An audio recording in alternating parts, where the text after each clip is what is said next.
అందరికీ వందనాలు. దేవుని రాకడ సమీపించే కొలది దినములు బహు కలవరాలతో నిండిపోతూ ఉన్నాయి.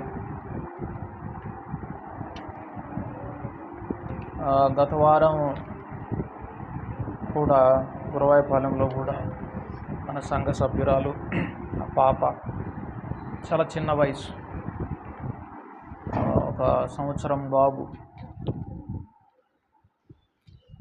ఆ అమ్మాయిని చంపివేశారు. భర్త వారు కలిసి, చిన్న బాబు, 1 సంవత్సరం బాబు. ఆ రోజు ఆదివారం కూడా మన సంఘానికి వచ్చి దేవుని వాక్యం విని వెళ్ళింది ఆ అమ్మాయి. చూడండి, కలవరాలతో నిండిపోతూ ఉన్నాయి దినాలు. మనం మెళకోగలిగి దేవుని రాజ్యంలో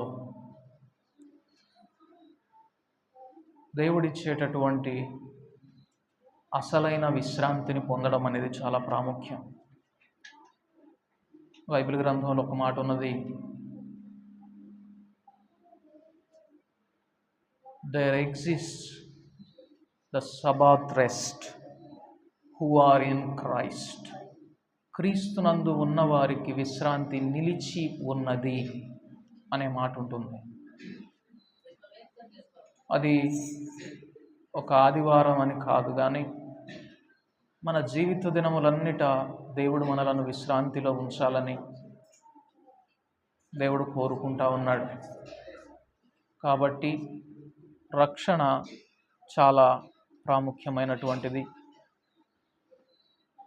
కుటుంబం అంతా కూడా రక్షణలో ఉంటే అది గొప్ప పరలోకంగా మారిపోతుంది. సరే, మనం ఈనాటి వాక్య భాగంలోనికి వెళదాం. వెళ్ళే ముందు ఒక చిన్న పాట పాడుకుందాం.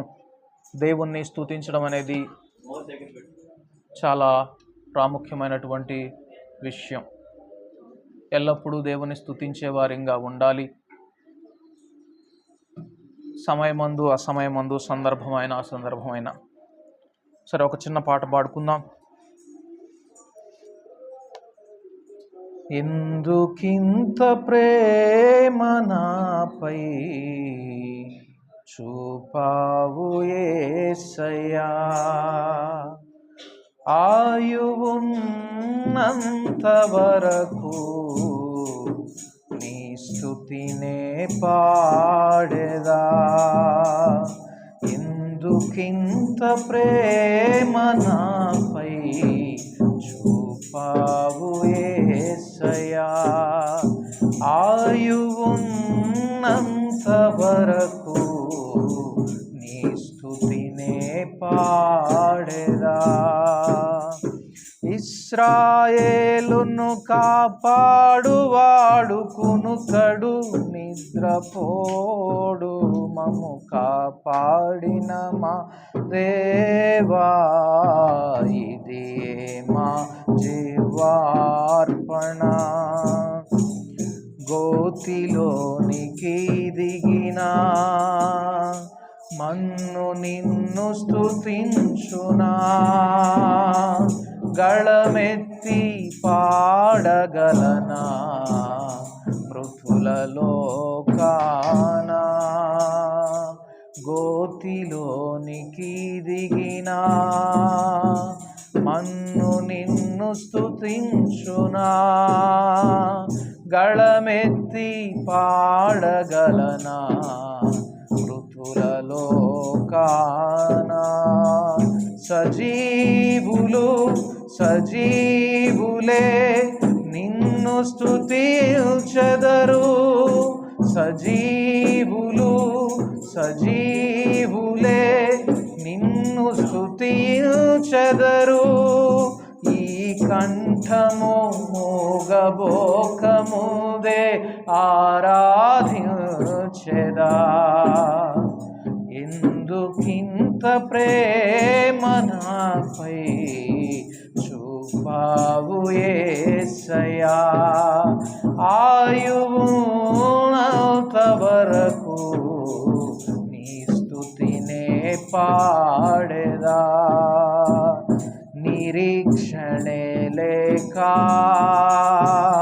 కలవరము చదగా అడుగులే తడబడగా ఆప్తులే దూరమైన నిరీక్షణే లేక కలవరము చదగా ఆప్తులే దూరమైన అడుగులే తడబడిన వాత్సల్య కటాక్షములు ఎంతో ఉన్నతమై వాత్సల్య కటాక్షములు ఎంతో ఉన్నతమై గొప్ప కార్యములు నా ఎడల చేసి ఉన్నావు ఎందుకింత ప్రేమ నాపై చూపావు యేసయ్యా ఆయువున్నంత వరకు నీ స్తుతినే పాడెదా ఇన్నాళ్ళకైనా ఫలములు రాకున్నా ప్రేమతో నీవిచ్చిన వనరులే వ్యర్థమైనా ఇన్నాళ్ళకైనా ఫలములు రాకున్నా ప్రేమతో నీవిచ్చిన వనరులే వ్యర్థమైనా ఈ సంవత్సరము కూడా ఉండనిమ్మని ఈ సంవత్సరము కూడా ఉండనిమ్మని విజ్ఞాపనము చేయుచున్న ప్రధాన యాజక ఎందుకింత ప్రేమ నాపై చూపావు యేసయ్యా ఆయువున్నంత వరకు నీ స్తుతినే పాడెదా. ప్రార్థన చేసుకుందాం. అవును ప్రభువా, నిన్ను నిత్యము స్తుతించే వారముగా నీ సన్నిధిని ప్రభువా నిన్ను సంతోషపెట్టేవారముగా మమ్మలను మీరు చేయండి ప్రభువా. గతించిన వారి కంటే మేమెవరము గొప్పవారము కాము. నీవిచ్చిన ఈ శ్రేష్టమైన కృపను ప్రభువా సజీవులమైన మేమెవ్వరము ఎన్నడూ వ్యర్థము చేయకుండా తండ్రి ఫలించడి వారిమిగా నీ సంకల్పమును నీ ప్రణాళికను ఈ భూమి మీద జరిగించే వారిమిగా నెరవేర్చే వారిమిగా ఎలాగైతే యేసునాథుడు చేసిన ప్రార్థన తండ్రి చేయుటకు నీవు నాకు ఇచ్చిన పనిని సంపూర్ణముగా నెరవేర్చి నేను నిన్ను మహిమపరచి ఉన్నాను ప్రభువా. ఇక్కడ చేరిన మేమందరము ప్రభువా నీ సన్నిధిని కనబడే ప్రతి సహోదరుడు సహోదరి ఈ మాట చెప్పగలిగినటువంటి ఆత్మీయ జీవితాన్ని మాకందరికీ అనుగ్రహించండి ప్రభువా తండ్రి. మరి ఒక ఆదివారపు దినాన్ని మీరు మాకు అనుగ్రహించినందుకు నీకు వందనాలు ప్రభువా. మేమందరము బలలో చేయి వేయబోతూ ఉండగా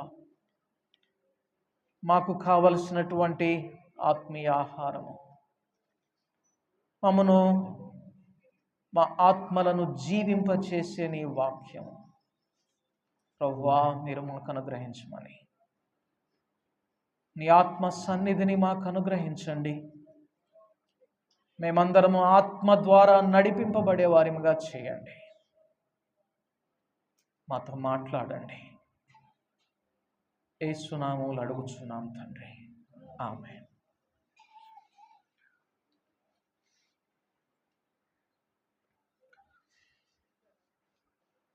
మనం గత వారం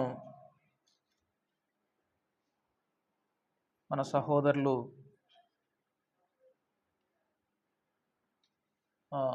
జయప్రద అక్క వారి ఇంటి దగ్గర జరిగినటువంటి కుటుంబ ప్రార్థనలో ఒక వాక్యం చూసాం. ప్రధానమైనటువంటి ఆజ్ఞ ఏమిటి ఆజ్ఞలన్నిటిలో అని ఒక శాస్త్రి వచ్చి అడిగినప్పుడు యేసు ప్రభు వారు చెప్పినటువంటి మాట ఏంటి అంటే, నీ దేవుడైన యెహోవాను. ఒకసారి మనం ఆ వచనం చూద్దాం. మార్కు సువార్త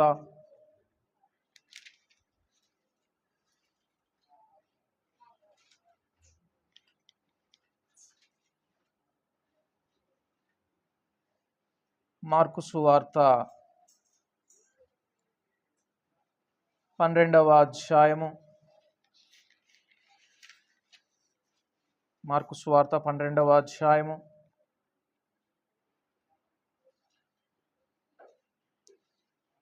28వ వచనం.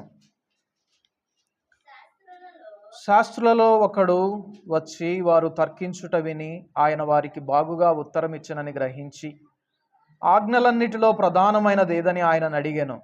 అందుకు యేసు, ప్రధానమైనది ఏదనగా, ఓ ఇశ్రాయేలు వినుము, మన దేవుడైన ప్రభు అద్వితీయ ప్రభువు, నీవు నీ పూర్ణ హృదయముతోనూ నీ పూర్ణాత్మతోనూ నీ పూర్ణ వివేకముతోనూ నీ పూర్ణ బలముతోనూ నీ దేవుడైన ప్రభువును ప్రేమింపవలెనన్నది ప్రధానమైన ఆజ్ఞ.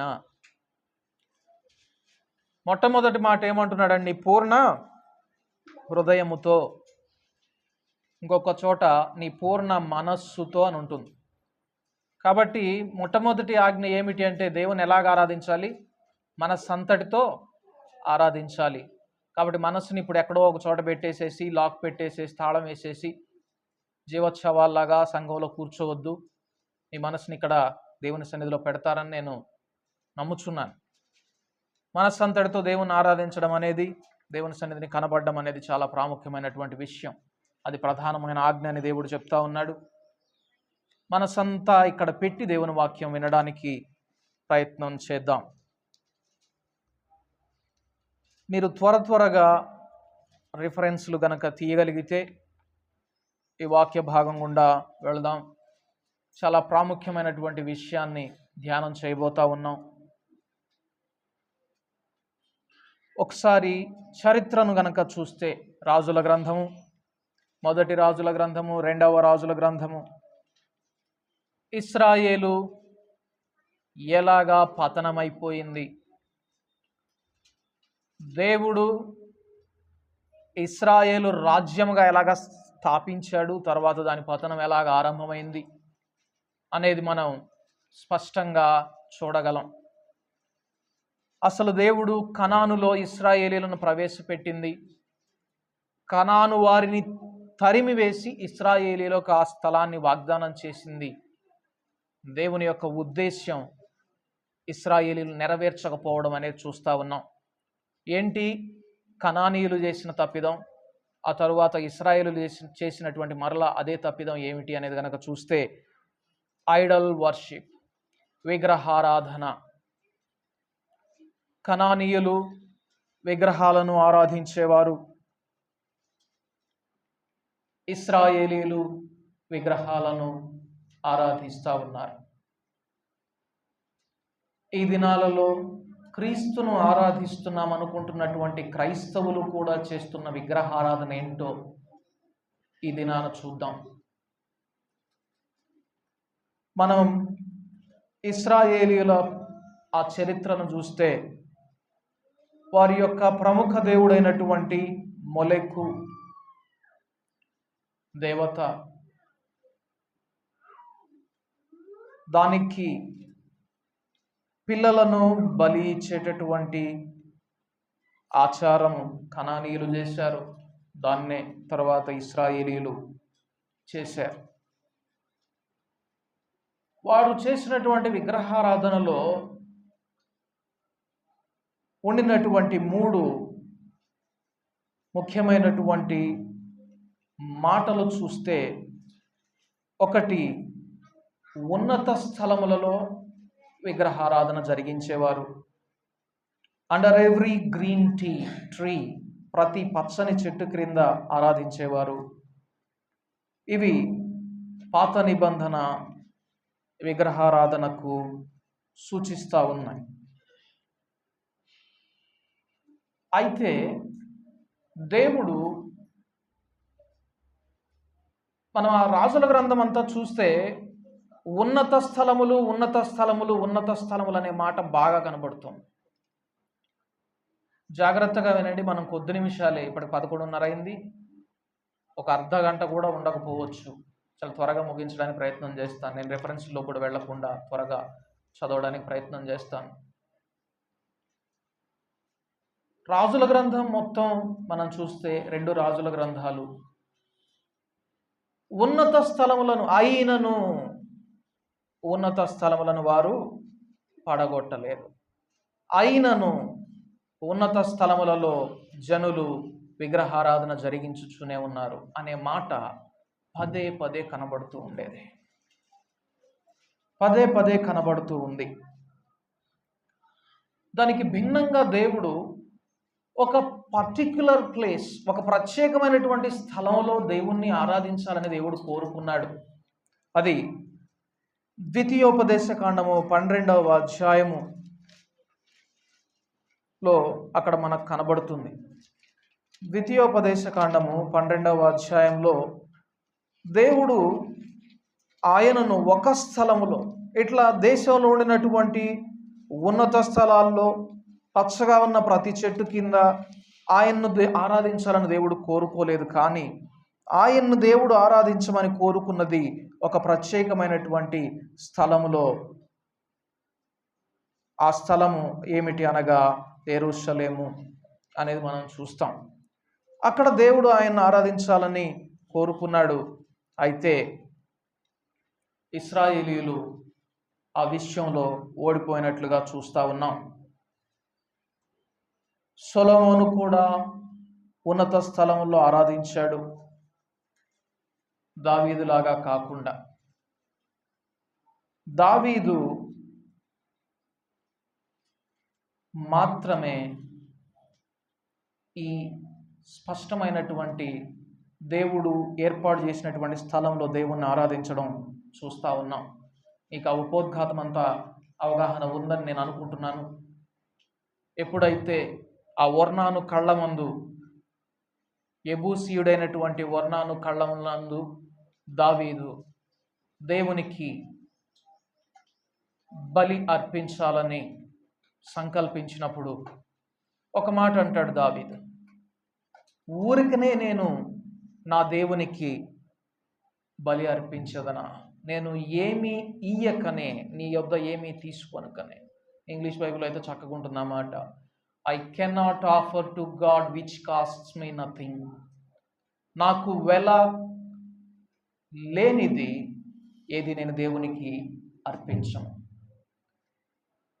అది ఏంటి అంటే, ఎక్కడైతే అబ్రహాము ఇస్సాకును బలి ఇచ్చాడో ఆ స్థలం, దాన్ని దావీదు గ్రహించగలిగినాడు. అందుకే దావీదుని దేవుడు నా హృదయానుసారుడైనటువంటి మనుష్యుడు అన్నాడు. అంత వివేచన కలిగినటువంటి సొలొమోను కూడా ఆ స్థలంలో దేవుణ్ణి ఆరాధించలేదట దావీదు లాగా. ఆ తర్వాత సొలొమోను తర్వాత ఇశ్రాయేలు రాజ్యం రెండుగా, యూదు రాజ్యం, యూదేతర రాజ్యంగా విడిపోయింది. వారిలో మనము ప్రముఖంగా చెప్పుకోవాల్సింది ఆసా రాజు. మొదటి రాజులు 15వ అధ్యాయము 9 నుండి 14 వచనాల వరకు ఉంటుంది. ఆసా దేవుణ్ణి ఆరాధించాడు. కానీ ఆసా గురించిన మాట ఏంటంటే, అక్కడ ఒకసారి చూద్దాం. రాజులు మొదటి గ్రంథము 15వ అధ్యాయం, రాజుల మొదటి గ్రంథము 15వ అధ్యాయం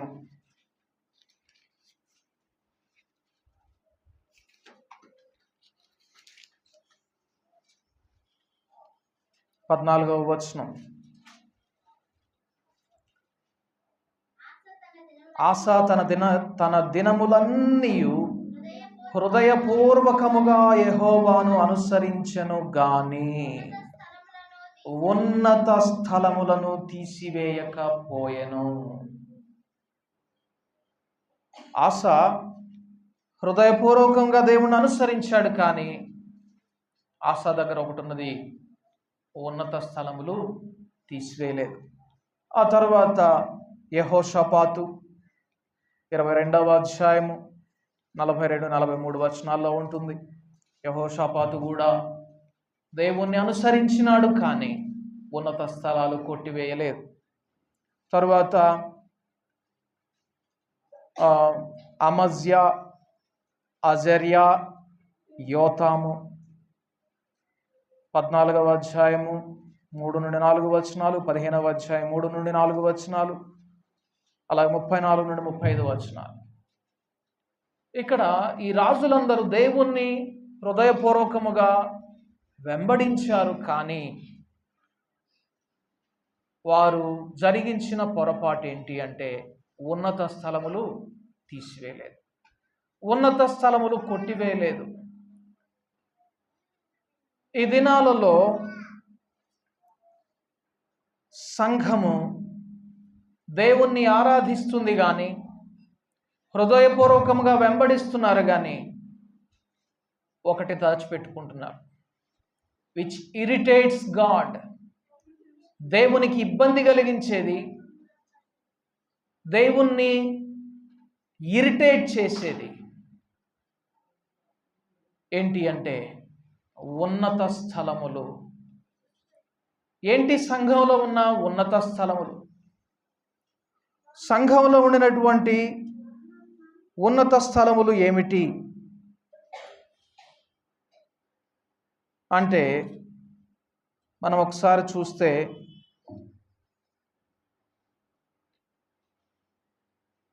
సంఘము ప్రాంతంగా విడిపోతూ ఉంది. ఒక ప్రాంతంలో ఉండిన సంఘానికి ఇంకొక ప్రాంతంలో ఉండిన సంఘానికి సహవాసం లేదు. నీ కేర్ ఆఫ్ అడ్రస్ ఏంటి అంటే సందెపూడి సంఘం, గురువాయపాలెం సంఘం, నర్సరావుపేట సంఘం అని చెప్పుకుంటా ఉన్నాం. కానీ సంఘానికి ప్రాంతాన్ని బట్టి పేరు ఆపాదించకూడదు. ఎఫెసులో ఉన్న సంఘమునకు, స్ముర్నలో ఉన్న సంఘమునకు, సార్దీస్లో ఉండిన సంఘమునకు, కొలస్సీలో ఉండినటువంటి సంఘమునకు, గలతీయలో ఉండినటువంటి పరిశుద్ధులకు అనే మాటలు చూస్తాం. ఇప్పుడు సందెపూడిలో ఉన్న సంఘము అంటే ఇక్కడ ఒక సంఘం ఉంది, ఈ సంఘంలో అన్ని ప్రాంతాల వాళ్ళు ఉన్నారు. అదే క్రీస్తు దేహం. అంతే తప్ప ప్రాంతాన్ని బట్టి సంఘానికి పేరుగా, ప్రాంతాన్ని బట్టి సంఘం పేరు పొందినదిగా ఉండకూడదు. ఒక మాటలో చెప్పాలి అంటే మనకు అర్థం అవ్వాలి అంటే బ్యూలా గార్డెన్స్లో ఉంటున్న వాళ్ళకను మనకి చాలా తేడా ఉంది అని మనం అనుకుంటాం. అదే తప్పు. ఇది కూడా ఒక ఉన్నత స్థలం వంటిదే. హృదయపూర్వకంగా దేవుని ఆరాధిస్తున్నారు, కానీ వారి హృదయాల్లో కొన్ని ఉన్నత స్థలాల్లో ఉన్నాయి, వాటిని అక్కడి నుంచి వాళ్ళు పడగొట్టడం లేదు. ఇంకొకటి డాక్ట్రైనల్ బిలీఫ్, సిద్ధాంతపరమైనటువంటి ఉన్నత స్థలంగా ఉంటా ఉంది కొంతమందికి. బాప్టిస్ట్ కంటే మేము గొప్ప, లూథరన్ కంటే మేము గొప్ప, పెంతెకోస్తు వాళ్ళ కంటే మేము గొప్ప, ఎల్ఈఎఫ్ కంటే మేము గొప్ప, హెబ్రోన్ కంటే మేము గొప్ప, ఏసన్న గారి కంటే మేము గొప్ప అని ఒక విధమైనటువంటి ఆత్మీయ గర్వం.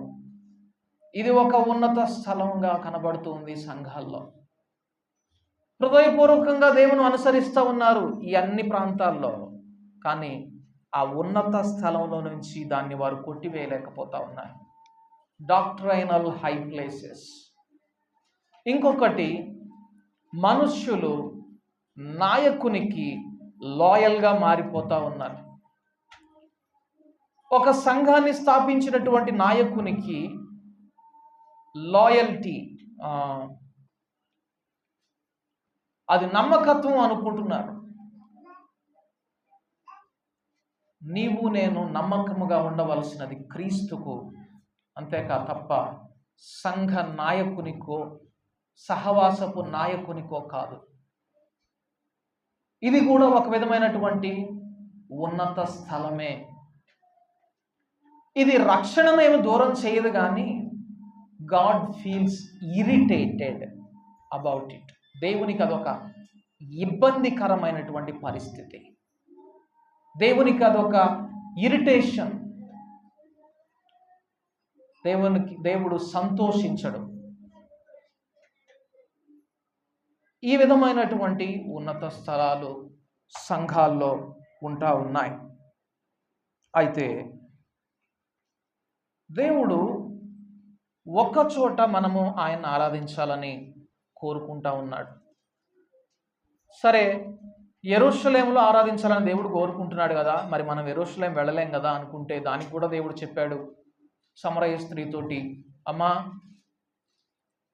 ఒక కాలం వస్తూ ఉంది, అప్పుడు మీరు నన్ను యెరూషలేములో ఆరాధించరు, ఇక్కడ ఆరాధించరు, కానీ హృదయం అంతటితో నన్ను ఆరాధించే కాలం వస్తుంది. కాబట్టి దేవుడు కోరుకునేది ఏంటి అంటే, ఉన్నత స్థలాల్లో కాదు, దేవుడు ఏర్పాటు చేసుకున్నటువంటి ప్రత్యేకమైనటువంటి స్థలాల్లో కాదు, కానీ హృదయం అంతటితో ఆయన ఆరాధించే స్థలాలు కావాలి. అది మన హృదయమే కావాలి.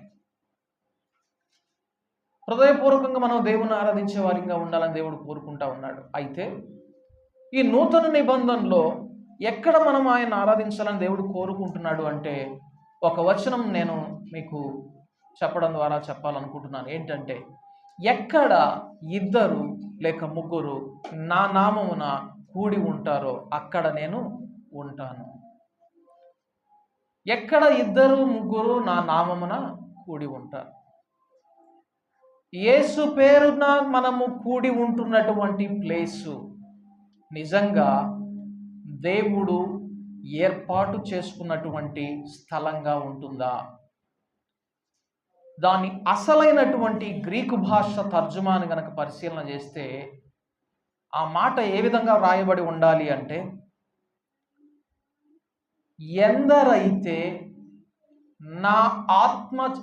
ఎందరైతే నడిపింపబడతారో నా నామములోనికి అనేది అక్కడ తర్జుమా చేయబడి ఉండాలి. ఎక్కడ ఇద్దరు ముగ్గురు నా నామమున కూడి ఉంటారో అనే మాటలకు నిజమైనటువంటి గ్రీకు భాష తర్జుమా ఏంటి అంటే, ఎందరైతే నడిపింపబడి నా నామములోనికి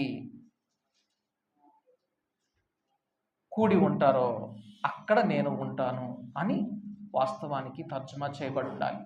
కాబట్టి దేవుడు ఏ ప్లేస్లో ఆయన ఆరాధించాలని కోరుకుంటున్నాడంటే, ఆయన నామములోనికి నడిపించే స్థలంలో ఆరాధించాలని కోరుకుంటున్నాడు. ఆయన నామములోనికి నడిపించాలట. ఎవరు నడిపించాలి? పరిశుద్ధాత్మ దేవుడు. కాబట్టి దేవుడు తను ఆరాధింపబడాలి అని కోరుకునే స్థలం ఎలాగుండాలి అంటే, పరిశుద్ధాత్మ ద్వారా నడిపింపబడేవారు ఏక మనస్సుతో ఆరాధించే స్థలంగా ఉండాలని దేవుడు కోరుకుంటా ఉన్నాడు. కాబట్టి ఒక సహవాసం పేరు మీదనో, ఒక సంఘం పేరు మీదనో, ఒక ప్రాంతం పేరు మీదనో మనం కూడి ప్రార్థన చేస్తే దేవుడు అక్కడ ఉండడు. అది ఇశ్రాయేలీయులు హృదయమంతటితో దేవుణ్ణి వెంబడించినారు, కానీ ఉన్నత స్థలములను వారు కొట్టివేయలేదు అన్న దాంతో సమానంగా ఉంటుంది. దేవుడు ఎలాంటి స్థలాన్ని కోరుకుంటున్నాడంటే ఆత్మ ద్వారా నడిపింపబడేవారు కావాలి. ఆత్మ ద్వారా నడిపింపబడేవారు కావాలి. వీరు దేవుణ్ణి వెంబడించడానికి వీళ్ళను ఫోర్స్ చేసేటటువంటి శక్తి ఏంటి అంటే పరిశుద్ధాత్మ దేవుడు మాత్రమే. ఏ ఫ్యాక్టర్ కాదు, ఏ కారణం కాదు. వారిని దేనిలోనికి నడిపిస్తున్నారు? ఒక సంఘంలోనికా, లేకపోతే ఒక సహవాసంలోనికా? కాదు, యేసు నామంలోనికి నడిపింపబడాలి. అంటే యేసయ్య స్వభావంలోనికి నడిపింపబడాలి, యేసయ్య వ్యక్తిత్వంలోనికి నడిపింపబడాలి, యేసు పోలికలోనికి నడిపింపబడాలి ఆత్మ ద్వారా. అక్కడ నేను ఉంటాను, నన్ను అలాగా ఆరాధించాలని నేను కోరుకుంటున్నాను అన్నాడు దేవుడు. అలాగా ఆరాధిస్తున్నామా దేవుణ్ణి? లేక కేవలము ఉన్నత స్థలములలో మాత్రమే ఆరాధించేవారిగా సంఘానికో ప్రాంతానికో నాయకునికో అంటుకట్టబడి జీవిస్తున్నామా? అది కాదు, ఆత్మకు అంటుకట్టబడి ఆత్మ ద్వారా నడిపింపబడే వారిగా ఉండాలి. రోమీయులకు రాసినటువంటి పత్రిక 8వ అధ్యాయము 14వ వచనంలో ఈ మాట ఉంటుంది. రోమీయులకు రాసిన పత్రిక 8వ అధ్యాయము 14వ వచనం, దేవుని ఆత్మ చేత ఎందరు నడిపింపబడుదురో వారందరూ దేవుని కుమారులై పొందురు. మనము దేవుని కుమారులం అవ్వాలి అంటే, దేవుని పిల్లలం అవ్వాలి అంటే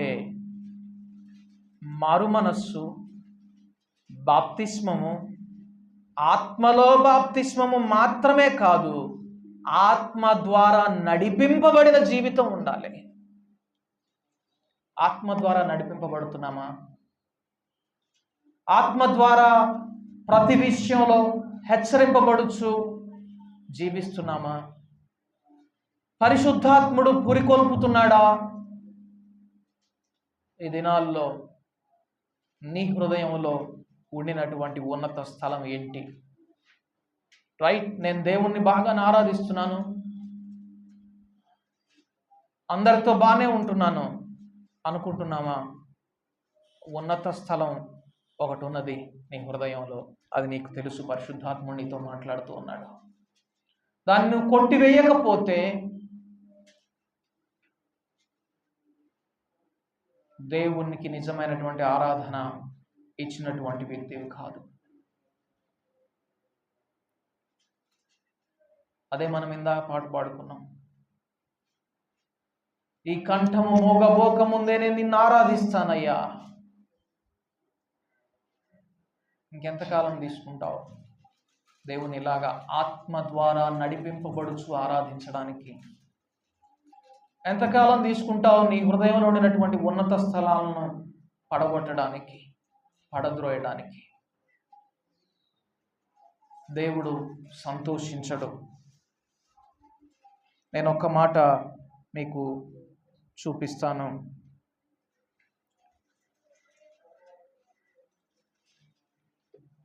ఆదికాండము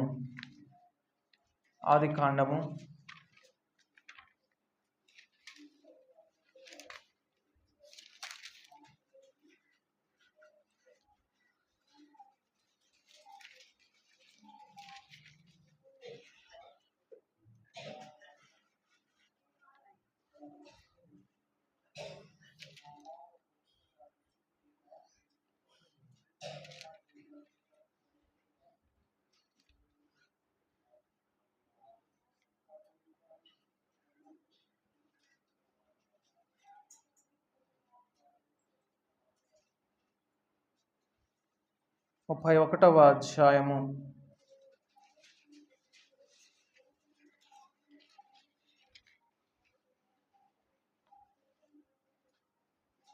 31వ అధ్యాయము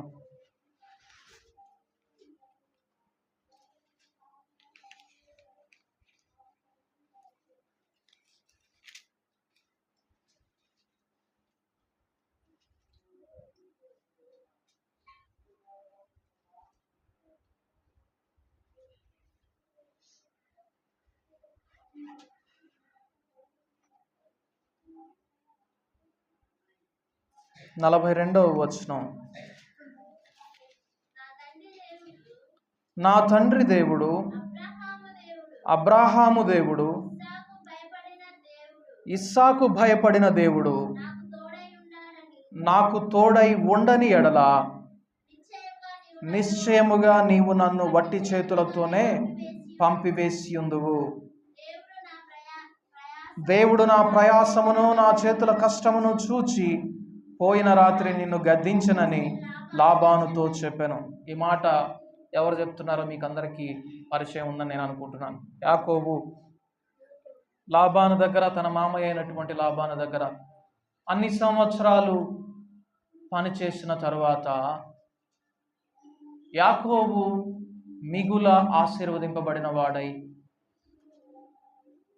వెనుదిరిగి పోవాలనుకుంటున్నప్పుడు అక్కడ ఒక మాట అంటున్నాడు, నువ్వు నన్ను ఆశీర్వదించలేదు, నాకు ఎవరు తోడుగా ఉన్నారు అంటే,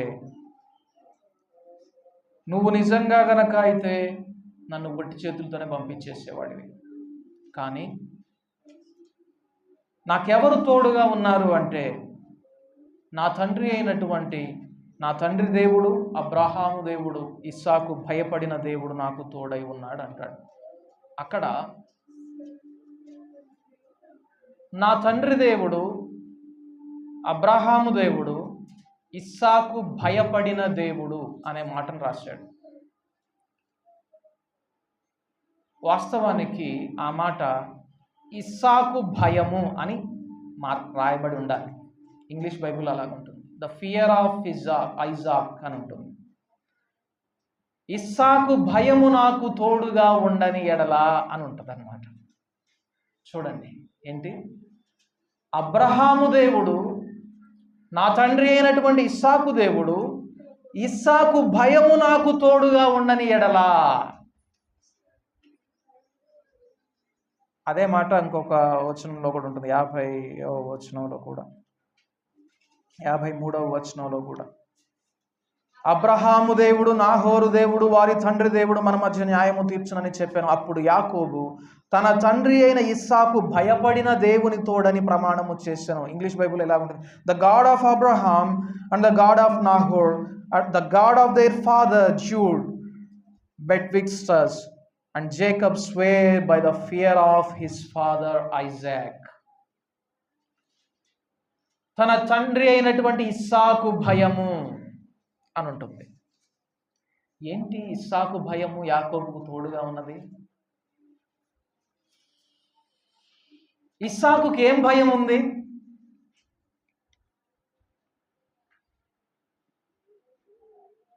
ఇస్సాకుకు వచ్చినటువంటి దేవుని భయం ఎలాగొచ్చింది? ఇస్సాకు భయపడినది ఏంటి? యాకోబు అంటున్నాడు, నా తండ్రి అయినటువంటి ఇస్సాకు భయము నాకు తోడుగా ఉండని ఎడలా. నా తండ్రి అయినటువంటి ఇస్సాకు భయం నాలో లేకపోతే ఈరోజు నువ్వు నన్ను ఒట్టి చేతులతోనే పంపించేవాడివి. నా తండ్రి అయినటువంటి ఇస్సాకు భయం నాలో లేకపోతే ఈరోజు దేవుడు నాకు న్యాయము తీర్చేవాడు కాదు.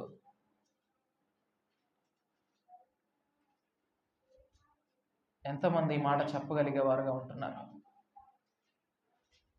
అబ్రహామును గురించి దేవుడు ఒక సర్టిఫికేట్ ఇచ్చాడు, కానీ ఇస్సాకును గురించి సర్టిఫికేట్ ఇచ్చినట్టుగా ఎక్కడ మనం చూడం. అబ్రహామా, నీకు ఒక్కడై ఉన్నటువంటి నీ కుమారుని తీసుకొని నేను నీకు చూపించబోయే ఆ పర్వతం మీద బలి ఇయ్యమని చెప్పని దేవుడు అడిగినప్పుడు అబ్రహాము వెళ్ళి తన చెయ్యి ఎత్తినప్పుడు దేవుడు ఒక మాట అంటాడు, అబ్రహామా, నీవు నీకొక్కడై ఉన్న నీ కుమారుని ఇయ్యవేను తీయలేదు కనుక ఇందును గూర్చి నీవు దేవునికి భయపడువాడవని నాకు తెలిసి ఉన్నది, నేను ఎరిగి ఉన్నాను అని దేవుడు అంటాడు అబ్రహామును గురించి. అబ్రహామును గురించి దేవుడు సర్టిఫికేట్ చేశాడు, అబ్రహాము దేవునికి భయపడేవాడని. మరి ఇస్సాకును గురించి? ఇస్సాకు కూడా దేవునికి భయపడువాడు కాబట్టే బలిపీఠం మీద కదలకుండా ఉన్నాడు. లేకుంటే 21 సంవత్సరాల వయసులో ఏ కుమారుడు ఈ రోజుల్లో చేతులు కట్టేసేసి కట్టెల మీద పెట్టేసేసి దేవుడిని బలి అడుగుతున్నాడు అంటే ఎదురు మాట్లాడకుండా విధేయతగా కూర్చుంటారు. ఇస్సాకు భయము యాకోబులో ఉంది. మరి నీ ఆత్మీయ వారసత్వంగా నువ్వు పొందుకున్న దేవుని భయం ఎక్కడుంది ఇది నాన్న? అదే యాకోబుని అన్యాయము గురిగాకుండా ఆపింది, అన్యాయము చెయ్యకుండా ఆపింది. మనం దేవుని భయం అని గొప్ప మాటలు చెప్తాం, కానీ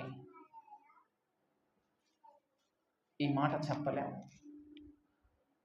ఇస్సాకు భయము,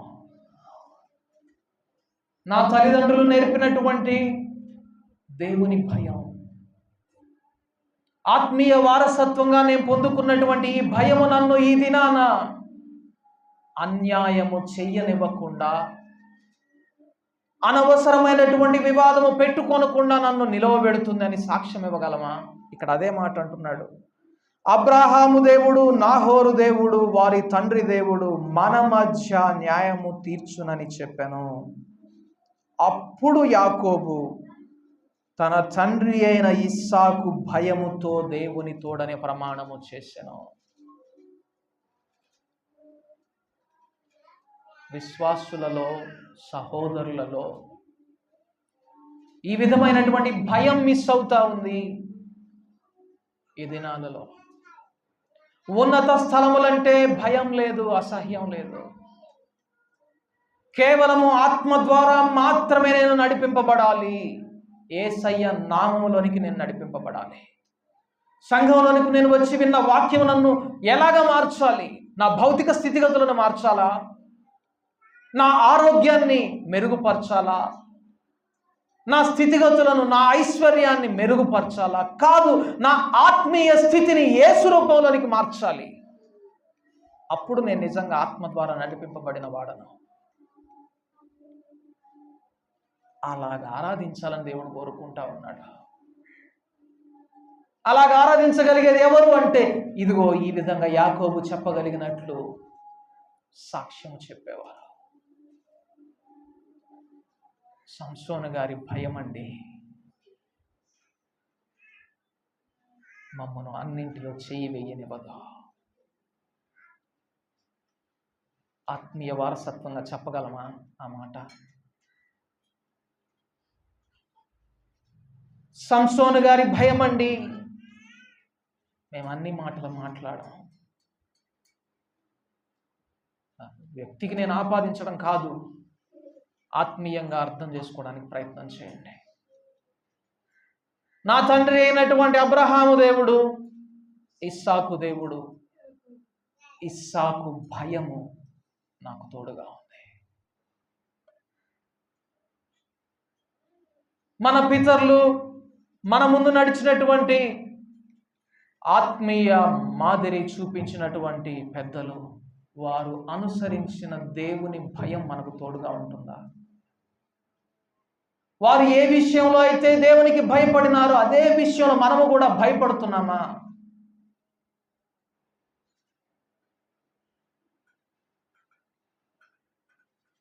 భయపడకపోతే నువ్వు ఆశీర్వదించబడవచ్చు, హృదయపూర్వకంగా దేవుణ్ణి ఆరాధించవచ్చేమో, ఇశ్రాయేలీ రాజుల వలె. కానీ ఉన్నత స్థలములను బట్టి దేవుడు అసహ్యించుకునే పరిస్థితికి వెళ్తాం. హృదయంలో ఉన్నత స్థలాలు ఉన్నాయా? ఆ ఉన్నత స్థలాలు కొట్టివేయకపోవడం వలన సొలొమోను దేవుని మందిరాన్ని కట్టించాడు మంచి జ్ఞానంతో, బానే ఉంది. కానీ తన తండ్రి భయము సొలొమోనుకు తోడుగా లేకపోవడం వలన, గమనించండి ఈ మాట, దావీదు ఉండినంత కాలము సొలొమోను తప్పిపోలేదు.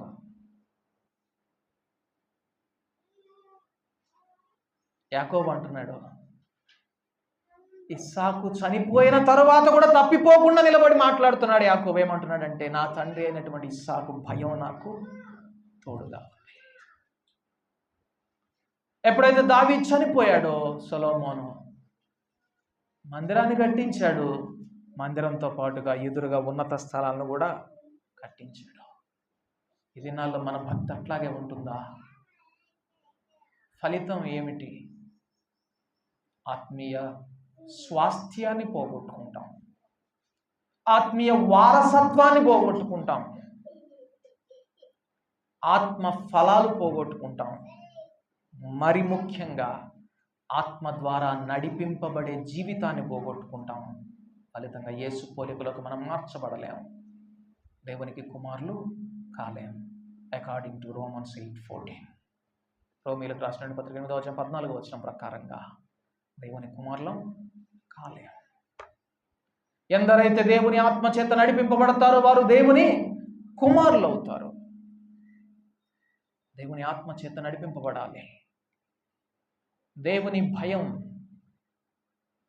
స్వతహాగా మనిషి భయంతో ఉంటాడు. పుట్టుకతోనే మనిషికి భయం అనేది కొంత వస్తుంది, కానీ దేవుని భయం మాత్రం రాదు. పుట్టుకతో దేవుని భయం రాదు. కొన్ని విషయాల్లో భయపడతారు ఒక్కొక్కరు. పుట్టిన చిన్నపిల్లాడు ఎవరైనా పెద్ద శబ్దం వింటే భయపడతాడు. ఒక సైంటిఫిక్ స్టడీ ఏంటంటే, చిన్న పిల్లలట పెద్ద శబ్దం వింటే భయపడతారట, పడిపోతున్నట్లుగా అనిపించినా భయపడతారట. ఉయ్యాల్లోంచి పడిపోతున్నానేమో, తల్లి కౌగిల్లోంచి పడిపోతున్నానేమో అని భయపడతారట. తర్వాత ఇంకా చాలా భయాలు నేర్చుకుంటారు. కానీ దేవుని భయం పుట్టుకతో రాదు, మనకొకరు నేర్పియాలి. అబ్రహాము ఇస్సాకుకు నేర్పించాడు, ఇస్సాకు యాకోబుకు నేర్పించాడు. దావీదు సొలొమోనుకు నేర్పించడానికి ప్రయత్నించాడు, సొలొమోను నేర్చుకోలేదు. ఈ దినాల్లో మనకు ఆత్మదేవుడు నేర్పించడానికి సిద్ధంగా ఉన్నాడు. దేవునికి భయపడడం. అదే యెషయా గ్రంథము 11వ అధ్యాయంలో ఉంటుంది. భయభక్తులు నేర్పించే ఆత్మదేవుడు దేవుని భయాన్ని మనలో నేర్పించాలి, కలిగించాలి. అప్పుడే హృదయంలో ఇక దేనిని ఉన్నత స్థలం మీద కూర్చోబెట్టాం, ఉన్నత స్థలాలు లేకుండా చేస్తాం. కేవలం ఆత్మ ద్వారా నడిపింపబడుచు దేవుని పోలికలోనికి మార్చబడడానికి దేవుని వైపు చూస్తూ ముందుకు సాగుతాం. అప్పుడే అట్టివారే దేవుని కుమారులుగా, దేవుని నిజముగా హృదయం అంతటితోనూ, పూర్ణ హృదయముతోనూ, పూర్ణ మనస్సుతోనూ, పూర్ణ వివేకముతోనూ ఆరాధించేటటువంటి ఆ మొట్టమొదటి ఆజ్ఞకు విధేయులైనటువంటి వారుగా ఉండగలుగుతారు. దేవుడు అట్టి కృపను మనకు అనుగ్రహించును గాక. ప్రార్థన చేసుకుందాం.